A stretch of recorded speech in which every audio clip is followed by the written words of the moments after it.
लोकसभा के 3 बार के MP और फिलहाल चुनाव के प्रत्याशी दीपेंद्र सिंह हुड्डा जी भी बैठे हैं।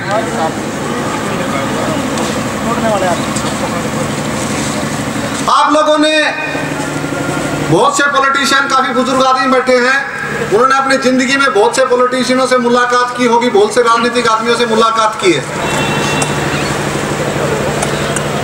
उनका व्यवहार भी जाना है। लेकिन मेरे ख्याल से सांसद दीपेंद्र हुड्डा जी जैसा व्यवहार, ऐसा स्वभाव, ऐसा आचरण मेरे ख्याल से किसी ने किसी में देखा नहीं होगा।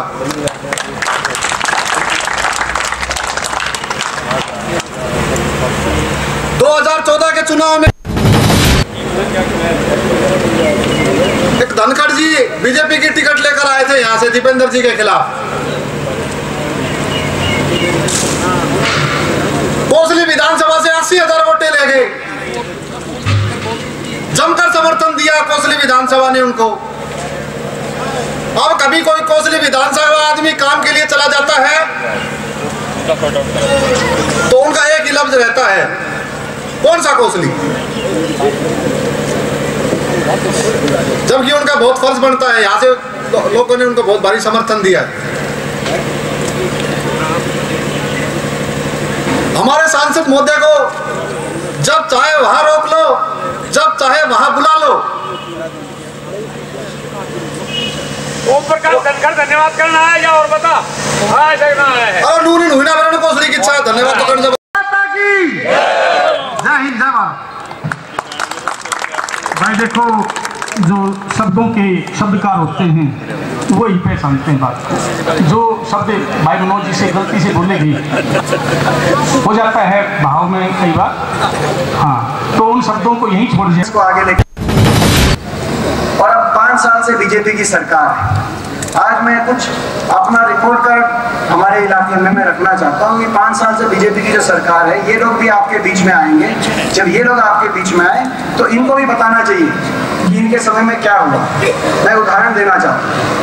हमारे जो लोकसभा क्षेत्र की बात कर रहा हूँ, तो लोकसभा क्षेत्र में हमारे समय में 12 नेशनल हाईवे मंजूर हुए। जो नौजवान साथी बैठे हैं, खास तौर पे वो इस पे गौर करें, क्योंकि जागरूकता का RTI का समय है और सही सवाल पूछने का समय है।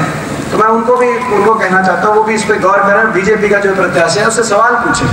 हमारे समय 12 नेशनल हाईवे मंजूर हुए 1080 किलोमीटर की लागत से, जिसमें रोहतक से लेकर रेवाड़ी का नेशनल हाईवे मंजूर है, जो रोहतक से झज्जर होकर गुड़ावड़ा होते हुए और रेवाड़ी जाता है। बीजेपी सरकार के समय 1 किलोमीटर का भी कोई नेशनल हाईवे 1 इंच का भी मंजूर अपने पूरे क्षेत्र के अंदर नहीं हुआ।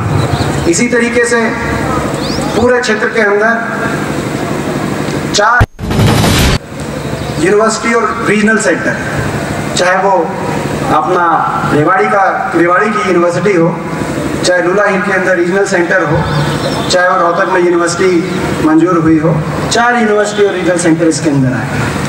इन पिछले 5 साल में नई यूनिवर्सिटी, नए रीजनल सेंटर की बात तो दूर की बात है, कहीं किसी यूनिवर्सिटी में एक डिपार्टमेंट भी नया मंजूर हुआ हो, या जो रीजनल सेंटर है अपना उसको भी ढंग से अगर मंजूर करा, उसको ढंग से चलाया हो, जो रीजनल सेंटर है अपना लूला हिल के अंदर, उसको भी अगर ढंग से इन्होंने करवाया हो तो आपके सामने। और आज मैं कहना चाहता हूँ इस बात का, पिछली बार ये रीजनल सेंटर यहाँ पे किया था, जैसे रेवाड़ी के रीजनल सेंटर को पहले रीजनल सेंटर बनवाया, फिर हमने यूनिवर्सिटी बनाने का काम किया।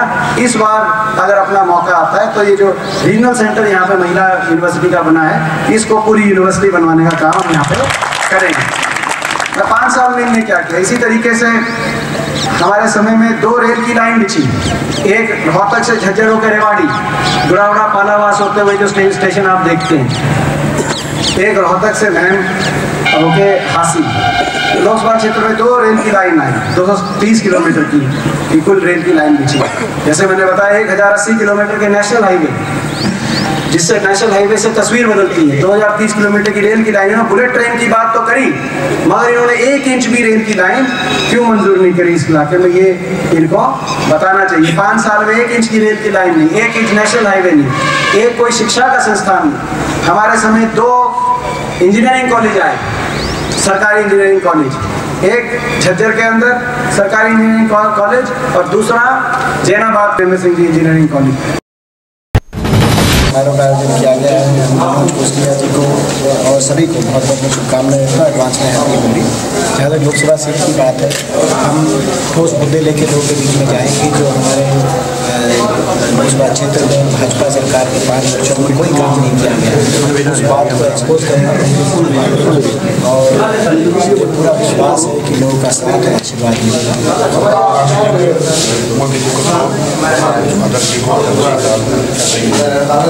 मैं समझता हूँ कि कोई ये भाजपा के नेताओं ने जो टेररिस्ट को कितनी बार जी का है, सारे वीडियो सामने आए, क्या वो ठीक है? क्या उसको छोड़ना ठीक था? बीजेपी ने जो छोड़ा, जो टेररिस्ट को छोड़ने का काम किया है, जिससे आज हमारे शहादत है, क्या वो ठीक है? तो मैं समझता हूँ कि बहुत से देश की सुरक्षा इन पर राजनीति नहीं होनी चाहिए, स्टैंड ये है। और उसमें सभी लोग, सभी जाति थे, राजनीतिक विचारधाराओं में विश्वास रखने वाले परिवारों के बच्चे फौज के अंदर काम करते हैं, देश की सुरक्षा फौज में राजनीति नहीं होनी चाहिए। फौज किसी पार्टी की फौज नहीं है। भाजपा में सोचती है कि बीजेपी की फौज है, बीजेपी की एयरफोर्स है। मैं समझता हूँ कि उस बात से मैं समझता हूँ, उस बात से देश चल रहा है। मुझे पूरा विश्वास है कि कांग्रेस देश को सकारात्मक विकल्प देगी। लेकिन मैं समझता हूँ कि जब हमारे 10 वर्षों में कोसली के अंदर बहुत से विकास कार्य हुए, अब कोसली को आने वाले समय में जब समय चाहे कॉलेज हो, चाहे ITI हो, चाहे कोसली के अंदर स्टेडियम हो, चाहे कॉम्प्लेक्स हो, चाहे एजुकेशन कॉम्प्लेक्स हो, चाहे पुल हो, चाहे आवास हो, चाहे कोसली से जुड़ने वाली सारी सड़कें हों, जिनका चौड़ी सड़कें बनाई, तो कोसली विकास के मामले आगे गया था। 5 वर्षों में कोसली में कोई काम नाम मात्र नहीं हुआ इस सरकार में।